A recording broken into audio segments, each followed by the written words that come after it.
Bom, então vamos resolver a lista de exercícios sobre corrosão galvânica, certo? Para esclarecer quaisquer dúvidas que possam ter ficado da aula, tá?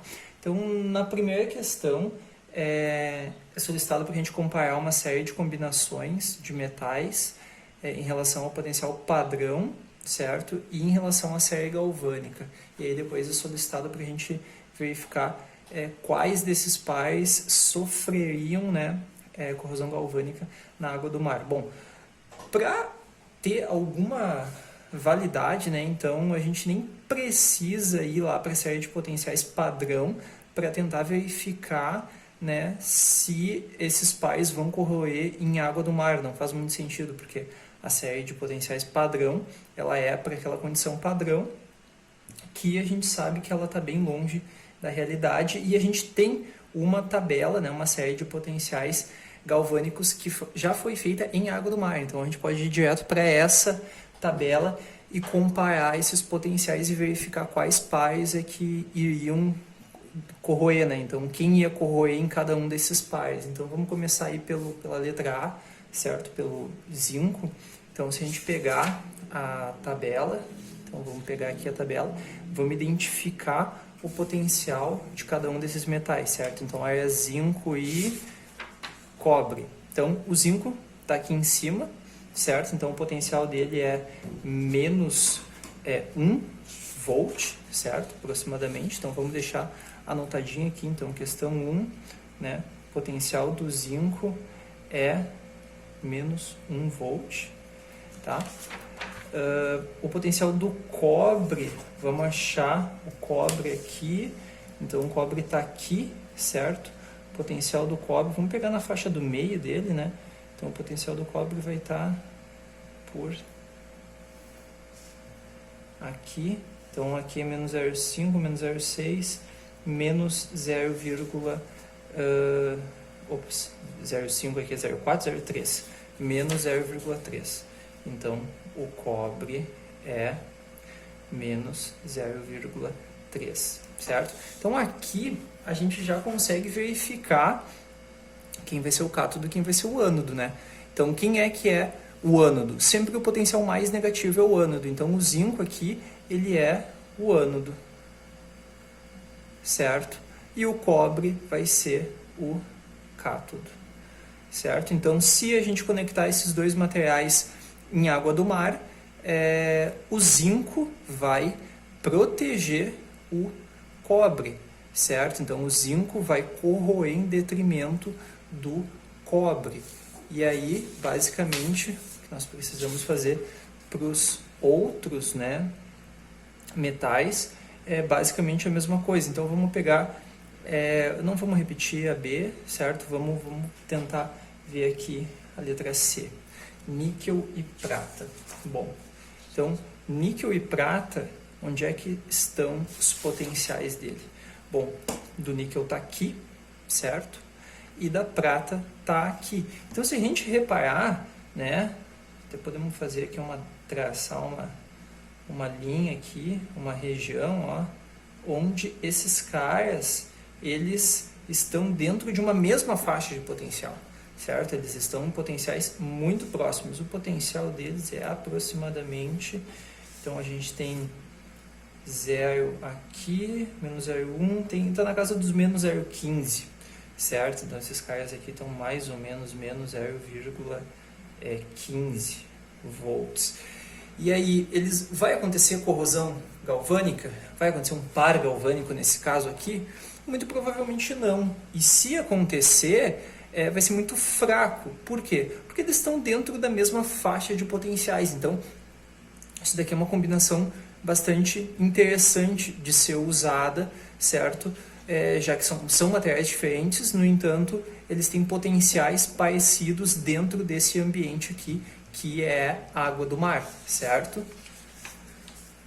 Então, questão 1 era isso. Bom, então vamos para a questão número 2.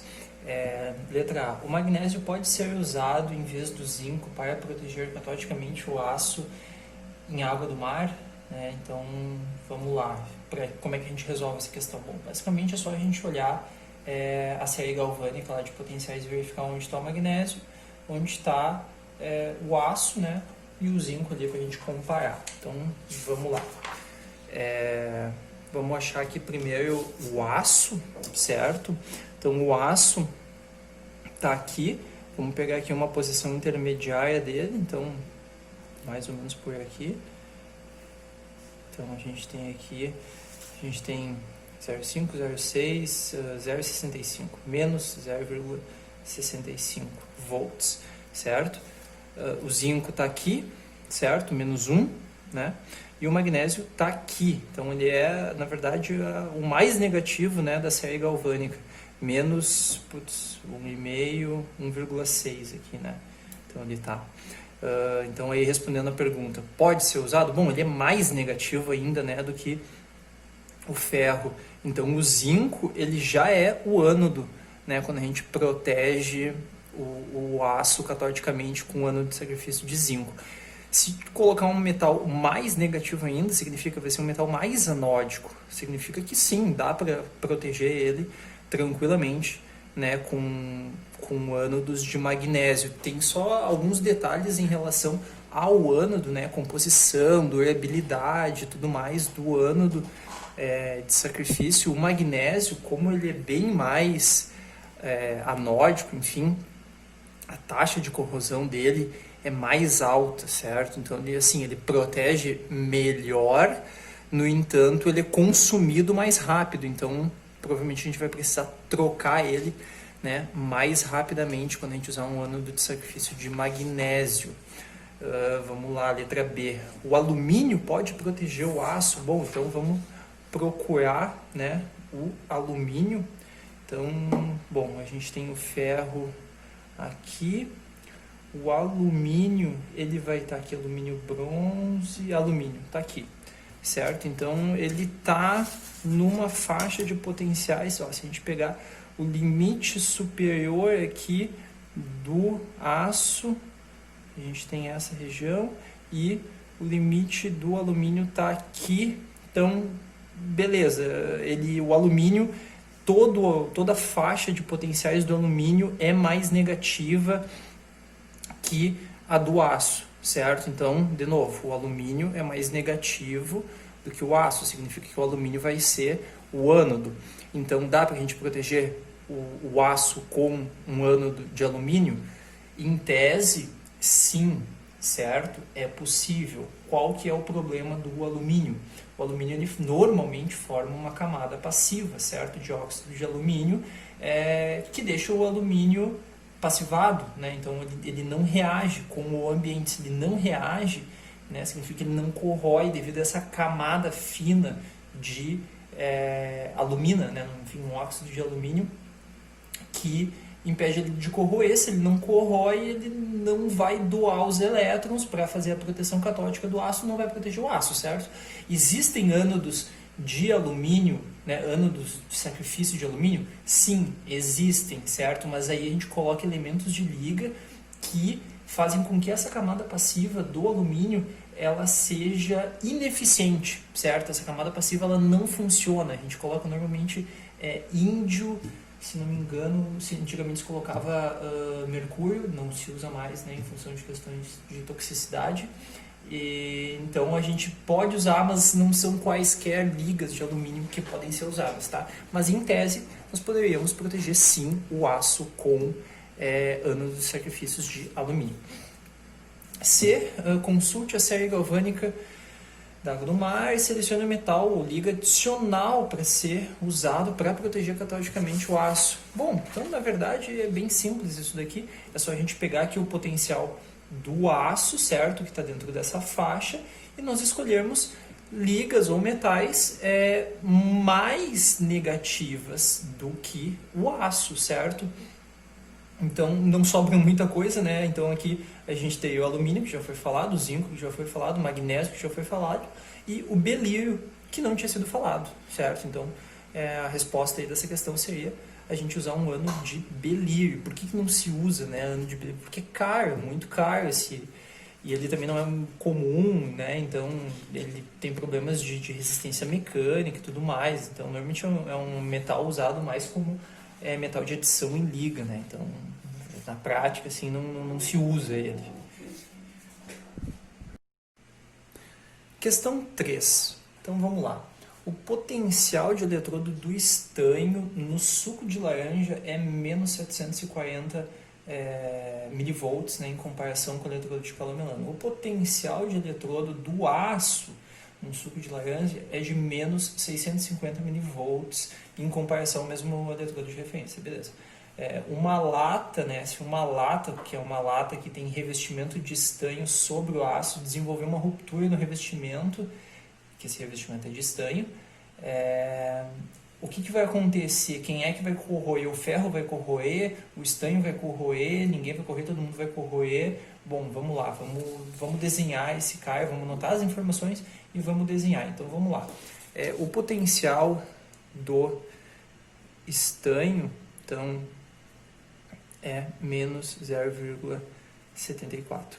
O potencial do ferro é menos 650, menos 0,65. Bom, então aqui a gente já pode fazer uma análise, né? Quem é que é o cara mais negativo? É o estanho. Então, o estanho é o ânodo. Então, vamos deixar isso em mente. E o ferro é o cátodo, certo? Então, vamos desenhar essa lata, né? Então, a gente tem...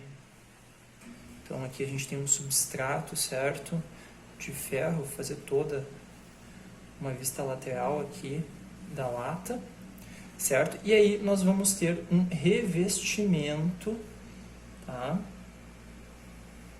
de estanho, certo? Então esse revestimento está aí um pouquinho exagerado, tá? Mas é o que temos aqui. Então vamos pintar aqui esse revestimento. Então aqui nós temos ferro e aqui nós temos estanho, tá? O que vai acontecer? Ele está comentando que esse revestimento ele sofreu uma ruptura, uma pancada, riscou, enfim, alguma coisa assim, tá?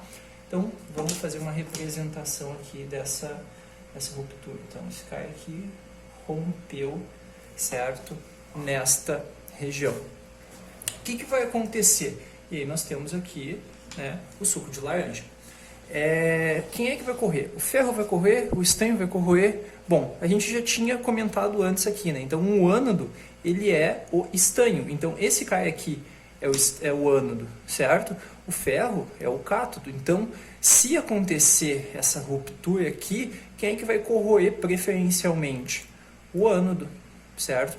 Então, o que vai acontecer é que o estanho vai corroer, mantendo o ferro protegido. Então, o que aconteceria? Então, a gente teria uma corrosão aqui do estanho, certo? Então, aí vamos pensar aí, estanho mais 2, certo? Então, ele está perdendo 2 elétrons. Esses 2 elétrons, eles vão vir aqui para essa região, certo? Do ferro, e aqui nessa região do ferro vão estar aqui os elétrons, e vai acontecer, provavelmente, né, a reação catódica de redução do oxigênio dissolvido. Então vai chegar aqui oxigênio, vai chegar aqui água, certo? E vai formar OH-, certo? Consumindo esses elétrons.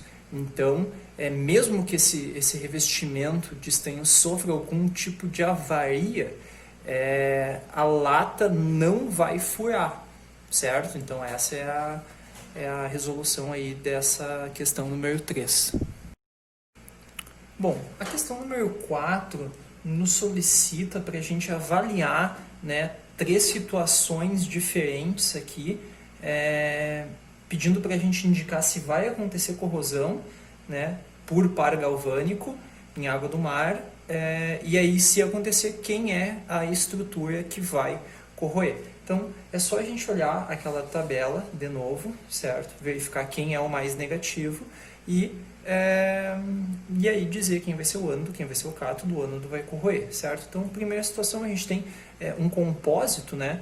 Então, uma junção de uma liga de alumínio junto com fibra de grafite, certo? Então, esse tipo de de combinação é normalmente usado para baixar o peso aí de ligas, mas dependendo da situação a gente precisa tomar cuidado, né? Então vamos lá, alumínio e grafita. Vamos pegar aqui a tabela, certo? Então o alumínio está aqui em cima, certo? Então ele está aí na casa aí de menos 1 a menos 0,7, certo? Então vamos botar aí como menos 0,8, certo? Volts.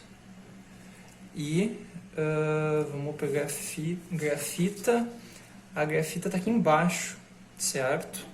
Então ela está por aqui. Então a gente tem o 0 aqui, 0,1, 0,2, 0,25 volts, certo? Então ela está aí na casa dos mais 0,25 volts. Então, deixa eu só ajeitar esse 0,8 aqui que não ficou legível. Então, 0,8. Então, quem é que vai ser o ânodo, quem é que vai ser o cátodo? Bom, tá bem claro aqui quem é que é o ânodo, quem é que é o cátodo, né?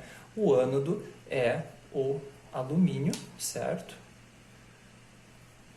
E o cátodo é o grafite. Ou seja, quem é que vai corroer? O alumínio vai corroer e o grafite vai ficar intacto.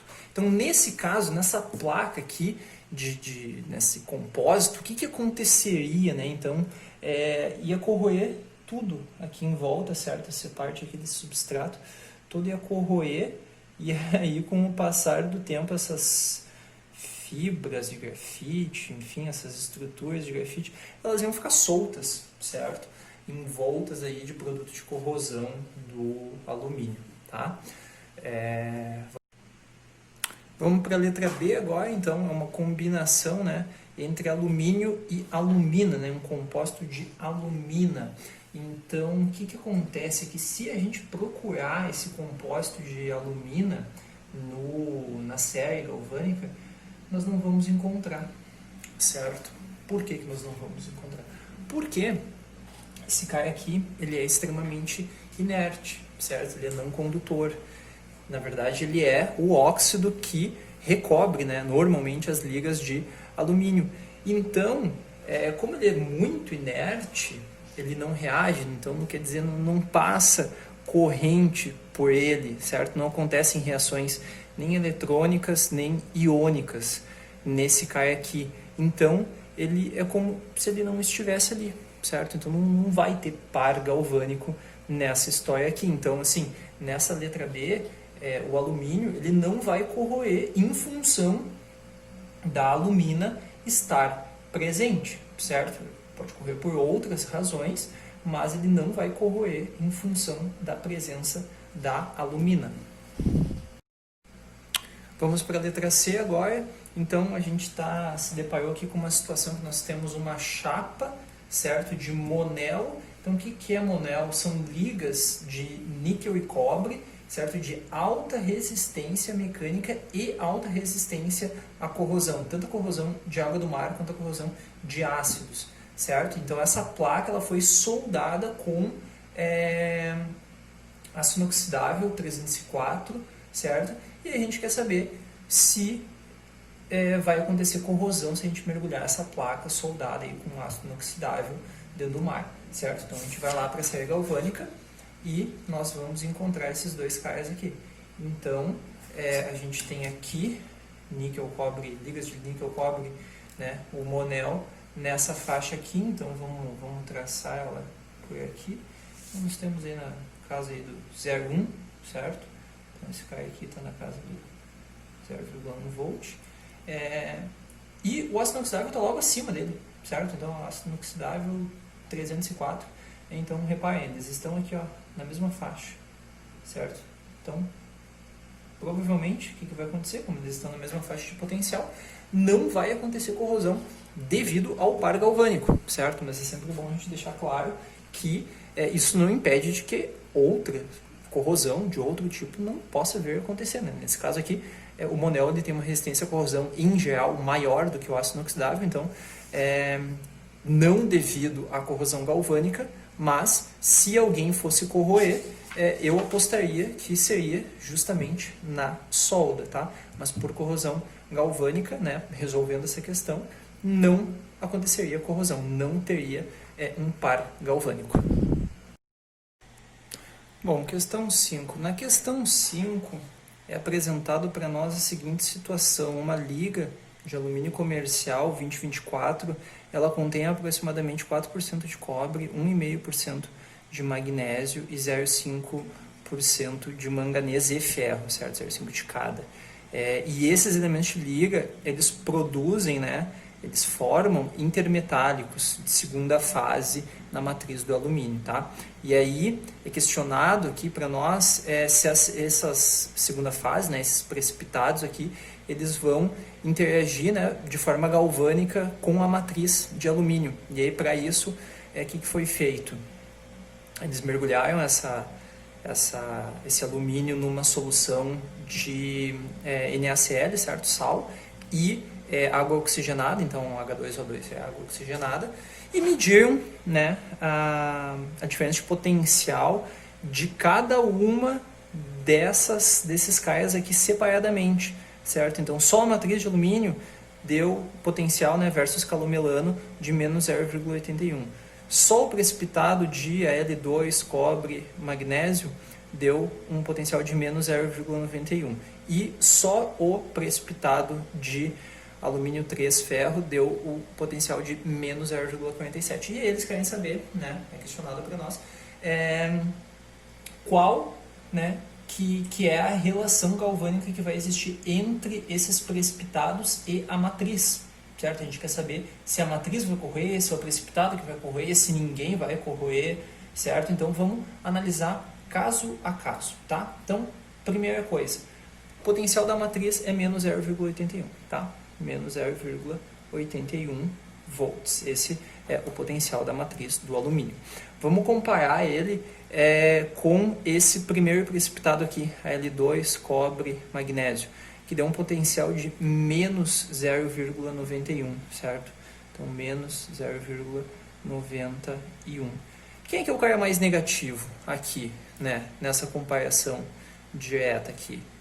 O precipitado, certo? Ele é aí, é 0,1 volt mais negativo. Isso já é suficiente, certo? Para ter um par galvânico. E aí quem é que vai ser o ânodo nessa comparação aqui principal, entre esses dois caras aqui? O ânodo vai ser o precipitado, certo? Então quem vai corroer é o precipitado.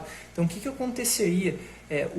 A matriz de alumínio, ela se comportaria como cátodo, ou seja, se a gente pensar aqui nessa solução aqui, é uma solução mais ou menos neutra, certo? A gente teria a reação catódica acontecendo aí nessa região aqui, e a gente teria aqui no precipitado a corrosão desse precipitado todo. Então alumínio, cobre, magnésio, todo mundo ia estar corroendo, certo? E esse cara aqui ia sumir, certo? Ele ia ser corroído, ele ia sumir, ia ficar um buraco aqui na matriz de alumínio sem a presença desse precipitado aqui. Então ele ia entrar aí, em solução sob a forma aí de íons e tal, provavelmente ia formar um produto de corrosão complexo e ia corroer, certo? Então nesse caso aqui, esse precipitado ia corroer.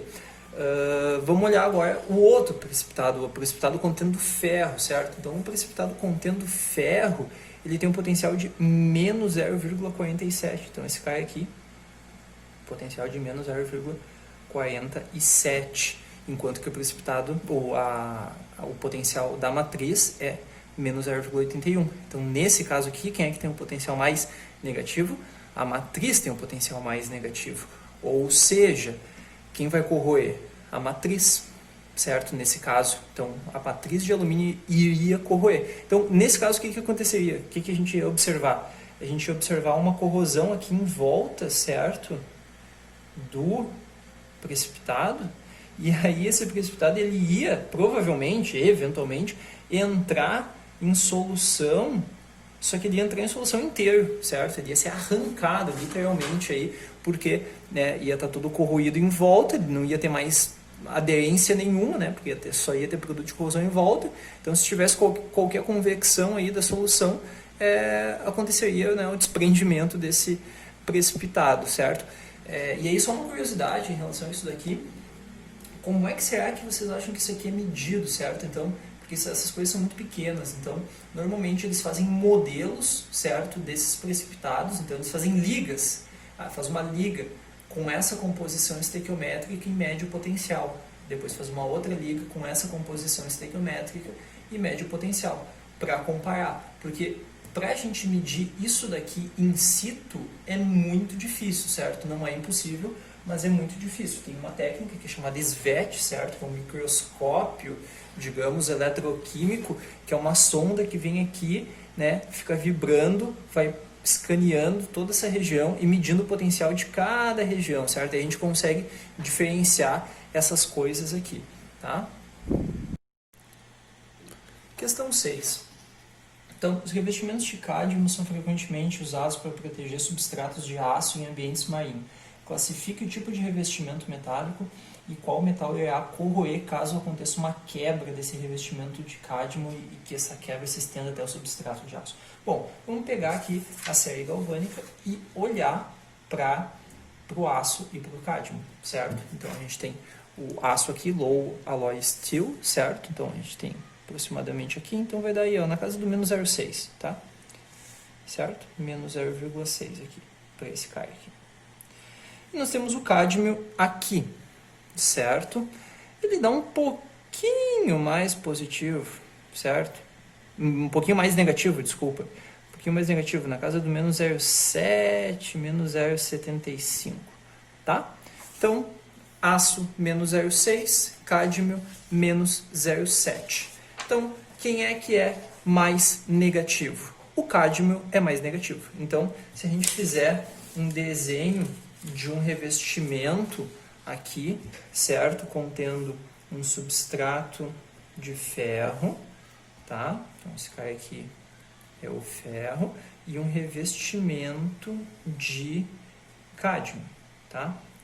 Então, o que vai acontecer? O cádmio é mais negativo, então ele é o ânodo. Então ele funciona, né, como metal de sacrifício, o ferro é o cátodo. Se acontecer uma quebra, né, aconteceu aqui uma quebra desse revestimento, né, de cádmio devido aí a uma pancada, uma ferramenta que bateu, né, o que vai acontecer? Vai acontecer o seguinte, esse cara aqui vai se corroer, certo? Aqui, então, vai sair produto de corrosão do cádmio para fornecer elétrons, tá? Que vão proteger o ferro, certo? E aqui uma outra reação catódica vai acontecer, que normalmente é a reação de redução do oxigênio dissolvido, certo? Então, ele é um revestimento anódico, um revestimento de sacrifício, certo? E se esse revestimento for rompido, quem vai corroer é o revestimento de cádmio e não o substrato de aço. Questão 7. Para um revestimento metálico de aço inoxidável 430 em aço carbono, o que acontece se uma imperfeição ou quebra do revestimento se desenvolver conforme mostrado, né, na figura? Então a figura está aqui, essa figura aqui. O que acontece? Bom, se a gente olhar, até vamos pegar aqui a série galvânica, né, para a gente dar uma olhadinha, mas ó, se a gente pegar a série 430 do aço inoxidável, certo? Onde é que está? É série 430? Isso, 430. Onde é que está? Está aqui, certo? Série 430 está aqui, tá? E, então vamos lá pegar ela aqui. Então ela vai dar ali 0, menos 0,1, menos 0,2, menos 0,2, tá? E o aço baixo carbono, ó, tá aqui no menos 0,6, certo? Então vamos anotar isso daqui, aqui. Então o revestimento tem potencial menos 0,2 e o aço tem, né, potencial menos 0,6. Quem é que é o cara mais negativo aqui nesse caso? É o aço, certo? Então o aço vai ser o ânodo. Ou seja, o que vai acontecer se acontecer essa quebra, né, de revestimento? Quem vai corroer é o próprio substrato. Então vai começar a acontecer uma corrosão aqui em volta, certo? Então, e essa corrosão, esse tipo de corrosão ele é muito perigoso pelo seguinte, nós temos aqui uma situação onde a gente tem uma área anódica pequena, certo? Que é apenas esse orifício, apenas esse pequeno espaço aqui de ferro, né, de aço que está exposto, então essa área anódica ela é bem pequena, e nós temos toda essa superfície aqui, né, catódica. E o que acontece com essa superfície catódica? Essa superfície catódica, ela pede elétrons, certo? Então ela quer se carregar negativamente para quê? Para que cheguem os oxigênios, as águas, certo? Né? Recebam esses elétrons e se transformem em OH-. Então a gente tem uma área enorme solicitando elétrons, certo? E de onde é que vai sair todos esses elétrons? Todos esses elétrons vão sair dessa pequena área anódica, certo? Então todos os elétrons vão sair dessa pequena área anódica e vão sair da onde, né? Do ferro que vai estar corroendo, certo? A gente vai estar formando ferro 2+, então ele perdeu 2 elétrons, esses 2 elétrons vêm para cá e a reação catódica acontece em cima do revestimento catódico. Enquanto isso vai corroendo mais isso aqui, certo? Então isso aqui pode, né, atingir profundidades muito rápido, profundidades grandes muito rápido. Então essa relação aqui, quando a gente tem uma área anódica pequena e uma área catódica grande, é uma combinação que ela acelera demais a corrosão galvânica, certo? Questão 8. Então, é um revestimento duplex aqui que a gente chama, né? Então, se o revestimento mostrado abaixo acontecer uma imperfeição na parte externa, né, do revestimento de níquel, que é o que fica exposto, e se estender até o revestimento interno de cromo. Essa é a primeira pergunta, o que vai acontecer nessa situação? E aí, se essa imperfeição continuar até o substrato de aço, né, que seria a terceira camada, o que vai acontecer? Os potenciais do eletrodo na água do mar são, né, então o potencial do níquel é menos 0,2, o potencial do cromo menos 0,4 e o potencial do aço menos 0,61. Então vamos deixar anotado isso daqui. Então, potencial do níquel, menos 0,2 volts. Tá? Potencial do cromo, menos 0,4 volts.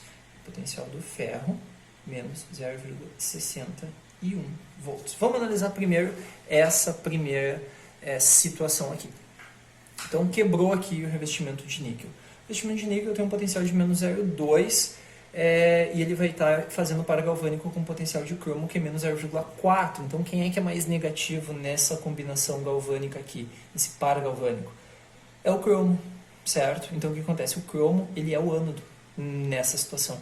Se ele é o ânodo, o revestimento de níquel ele vai permanecer intacto e quem vai começar a corroer é o cromo, certo?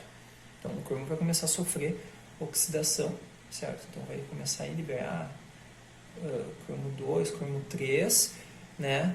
Para fornecer elétrons, né? Que vão vir aqui e aí acontecer aquela mesma situação. Oxigênio mais água, né?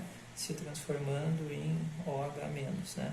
Então, isso daqui vai ser acelerado pela mesma razão da questão anterior, né? Então, a gente tem uma área catódica enorme, uma área anódica pequena, isso aí vai começar, né, a se aprofundar e tal, então vai começar a atacar violentamente esse revestimento de cromo. E aí, na segunda pergunta, se a imperfeição continuar até o substrato de aço, o que aconteceria?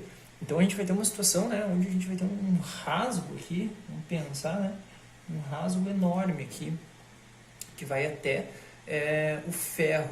E aí o par galvânico direto é esse par galvânico aqui, certo? Então é entre o cromo e o aço, né, que é o que tem contato eletrônico.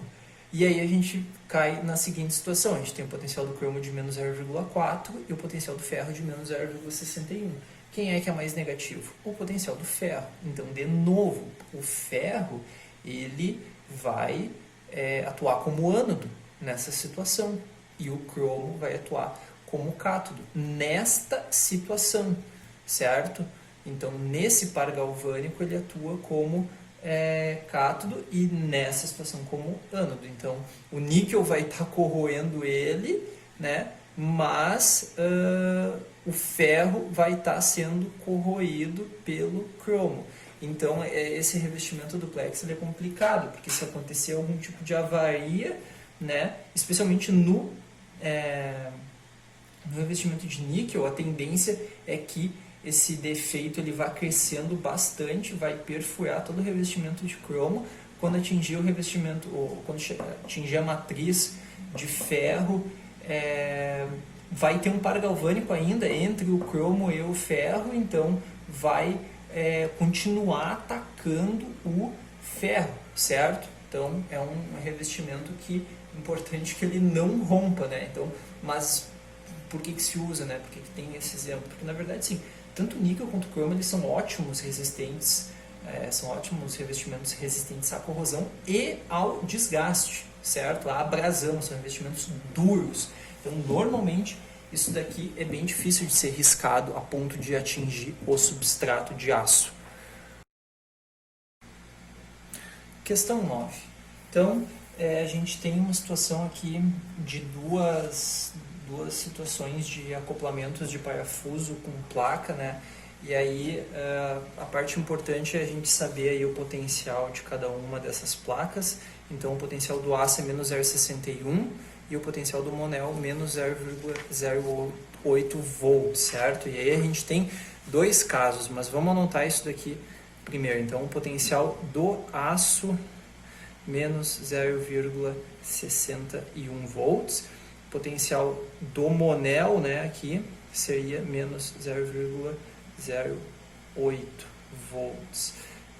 Então aqui de cara a gente já sabe quem é que é o ânodo, né, o aço, né, o ferro aí é o ânodo, não tem muita discussão. Quem é que é o caso A, quem é que é o caso B? Então aqui a gente tem uma vista superior, então a gente tem duas placas, né, então essas duas placas estão posicionadas assim, né, então na vista superior elas estão assim, e tem um parafuso passando aí no meio delas, tá? A situação A, a gente tem a placa sendo de aço e o parafuso, ou rebite, sendo de Monel, e na situação B a gente tem o contrário, a gente tem a placa sendo de Monel e o parafuso sendo de aço. Então, e aí é perguntado para nós aqui que nos dois casos o aço é atacado, né? A gente tem o caso A e o caso B, só que um é muito pior que o outro, e quem é que é o caso que é muito pior que o outro e por que é muito pior do que o outro, né? Então vamos lá, vamos fazer uma análise assim, cuidadosa de cada um desses dois casos, tá?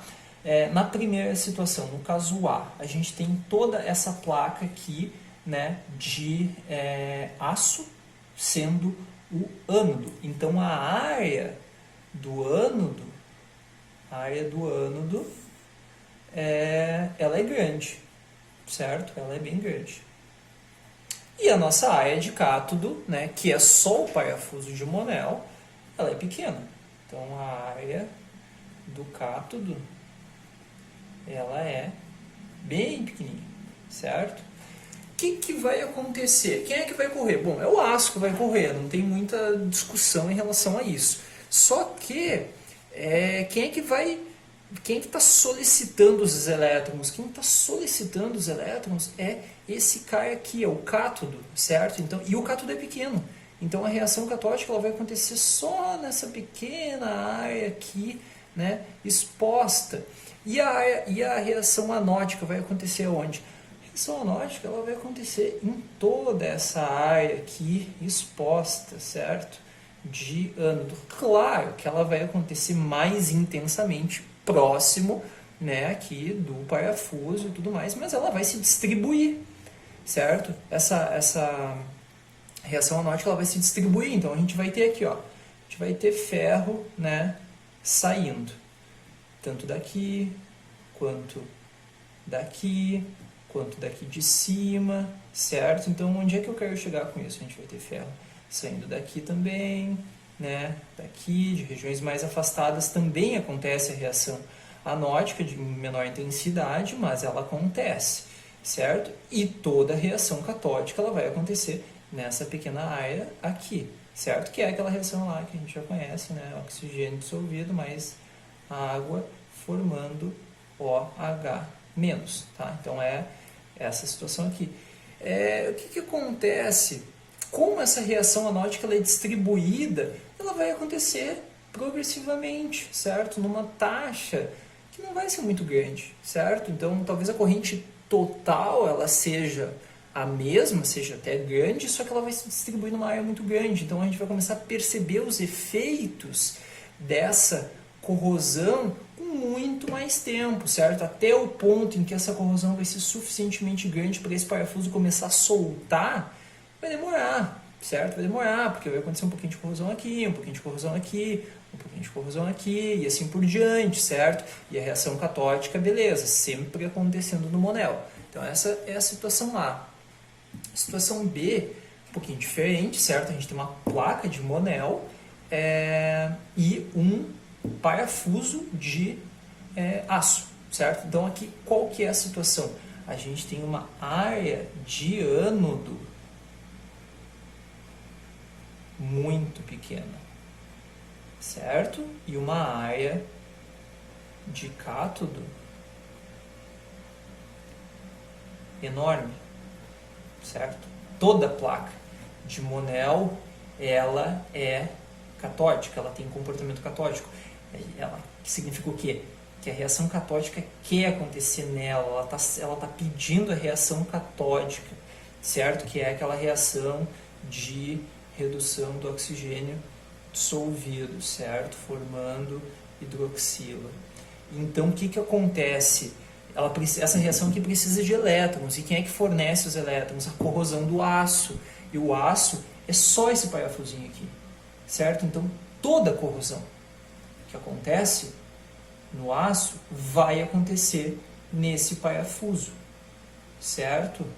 Ou seja, a corrosão ela vai estar concentrada nessa pequena área anódica. Então, toda a corrosão do ferro vai estar acontecendo só nesse parafusinho, ou seja, ele vai corroer muito mais rápido, certo? Enquanto que a reação catódica vai acontecer distribuída, né, em toda a placa de Monel. Então, significa o quê? Cara, esse parafuso de aço vai sumir, certo? Vai sumir rapidinho. Por quê? Toda reação anódica ela vai acontecer numa área só.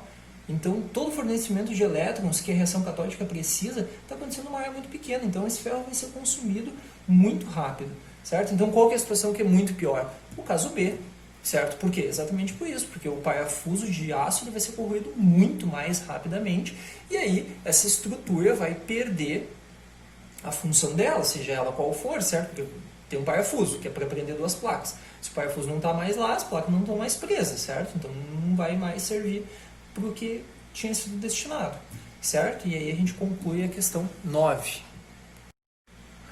Por fim, vamos para a questão número 10, certo? Então, questão número 10, o autor nos dá algumas informações, né? Então, o potencial de leitura do alumínio numa solução de NaCl 0,1 molar foi desaerado, ou seja, foi retirado todo o oxigênio dissolvido, né, dessa solução com gás argônico, enfim, tanto faz.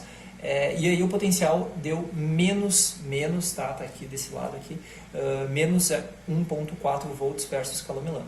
E o potencial de leitura do alumínio na mesma solução, só que uma solução aberta ao ar, ou seja, ela está aerada, né, menos 0,6 volts versus o calomelano.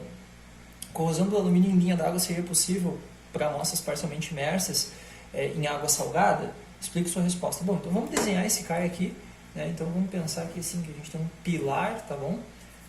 De alumínio, e aí a gente tem, né, esse pilar está semi-imerso aqui e a gente tem água do mar, tá? A gente está aí no mar. Qual que é a situação aqui? Onde é que tem mais oxigênio? Cara, tem mais oxigênio onde tem mais oxigênio. No ar tem mais oxigênio, ou seja, o oxigênio dissolvido ele entra pelo ar, tá? Então aqui, numa região próxima à superfície, a gente tem mais oxigênio dissolvido, tá? Então vamos traçar uma linha imaginária aqui, certo? Onde a gente tem uma concentração maior de oxigênio dissolvido, tá? E profundidades mais, né, mais profundas, a gente tem menos oxigênio dissolvido. Então vamos lá. O alumínio foi o potencial do alumínio desaerado foi menos 1,4. Então vamos pensar que numa situação aí que tá, quando estiver bem profundo, vai estar desaerado, não vai ter oxigênio dissolvido. Vai ser onde? Vai ser numa situação onde a profundidade vai ser maior. Então vamos pensar aqui que nessa região aqui a gente tem potencial de menos 1,4 volts versus o calor melano, tá? E aqui nessa região nós temos, perto da superfície, nós temos uma região menos 0,6 volts. Dentre essas duas regiões aqui, quem é que é a mais negativa? A região mais profunda, certo? Então a região mais profunda é mais negativa. Então essa região mais profunda, ela vai ser o ânodo, certo? E a região mais próxima da superfície vai ser o cátodo. Ou seja, a gente teria uma corrosão acontecendo, certo? A gente teria aqui alumínio, né, 2+, 3+, entrando em solução devido a essa diferença de concentração que existe na água do mar, certo? Quando a gente tem uma linha d'água, certo? Então, em situações de dispositivos semi-submersos, né, que é esse caso, tem uma parte que está submersa e uma parte que não está submersa. Então, a parte de baixo vai sofrer uma corrosão, né, devido ao fato de que o potencial está mais negativo. E aí, claro, como no mar, a gente vê isso muito, né, na praia, enfim, em pilares e tudo mais, a gente vê uma faixa grande normalmente, né, tudo corroído. Por quê?